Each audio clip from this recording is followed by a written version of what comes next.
एक शावक बचपन में ही अपने माता पिता से बिछुड़ गया। वह छोटा सा बच्चा वन में इधर उधर भटकता रहा और फिर वह वन्य के अन्य जीवों के साथ रहने लगा। एक दिन उस जंगल में भेड़ों का झुंड आया। शावक को अकेला देखकर बड़ी भेड़ ने उसे अपने झुंड में शामिल कर लिया। तब शावक भेड़ों के साथ ही रहने लगा और भेड़ों की तरह ही व्यवहार करने लगा। समय के साथ साथ शावक बड़ा हो गया। जब शावक शेर बन गया, पर प्रकृति से नहीं, सिर्फ आकार से, आकृति से, अंदर से तो वह भेड़ों जैसा ही था। उसका चाल चलन चरित्र सब कुछ भेड़ों जैसा ही था। अचानक से उस वन में एक वयस्क शेर आया और उसका सामना उन भेड़ों से हुआ जिस झुंड में वह शेर अब रहता था। शेर को देखते ही सारी भेड़ें भागने लगीं और भेड़ों को भागता देखकर वह नन्हा शेर भी भागने लगा। बड़े शेर ने जब उस शावक से शेर बने शेर का पीछा किया तो उसने भेड़ों को छोड़कर शेर को ही पकड़ा और उससे कहा, मित्र, मुझसे वन के सारे जीव भय खाते हैं। कोई भी मेरा सामना नहीं कर सकता। मैं ही इस वन का राजा हूँ क्योंकि मैं सबसे शक्तिशाली हूँ। पर मुझे देखकर भला तुम क्यों भागने लगे? तुम क्यों भयभीत होने लगे? तुम भी तो एक शेर हो ना। फिर मुझसे भयभीत होने की तुम्हें क्या ज़रूरत है जो तुम भेड़ों की तरह व्यवहार कर रहे हो?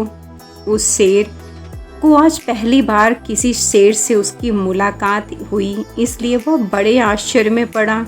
उसने दूसरे शेर से कहा, नहीं, मैं शेर नहीं हूँ, मैं भेड़ हूँ।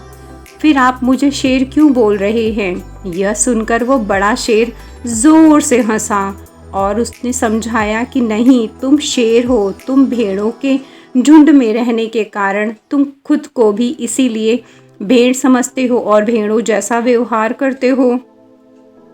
तुम अपनी असलियत को पहचानो। वह बड़ा शेर उस छोटे शेर को नदी के किनारे ले गया और उसने जल में उसकी परछाई को दिखाया और फिर बोला, अब तुम अपनी परछाई को देखो और मुझे देखो। क्या तुम मेरे जैसे ही हो? तो उस दूसरे शेर ने कहा, हाँ, मैं तो बिल्कुल आप जैसा ही हूँ। तो बड़े शेर ने कहा, तो बताओ, तुम हुए ना शेर, क्योंकि तुम तो मेरे जैसे ही दिखाई देते हो। उस शेर ने कहा, हाँ, मैं तो सचमुच आप जैसा दिखता हूँ, मैं तो शेर हूँ। तो बड़े शेर ने कहा, हाँ, अब तुम मेरी तरह से जोरदार गर्जना करो। तो उस शेर ने जोरदार गर्जना की जिससे जंगल के सारे वन्य जीव भयभीत होकर के इधर उधर भागने लगे। अब उस शेर को महसूस हुआ कि हाँ, मैं तो शेर हूँ, भेड़ नहीं। तभी से उसका जीवन बदल गया। हाँ, बिल्कुल ऐसा ही हम सभी के साथ भी होता है। बहुत बार होता है कि ईश्वर ने हम सबको बहुत सारी खूबियाँ देकर भेजी है, लेकिन हम अपनी जो खूबियाँ हैं उसको नहीं पहचान पाते, बल्कि जो खूबियाँ हमारे अंदर नहीं हैं हम उसको तलाश करते हैं।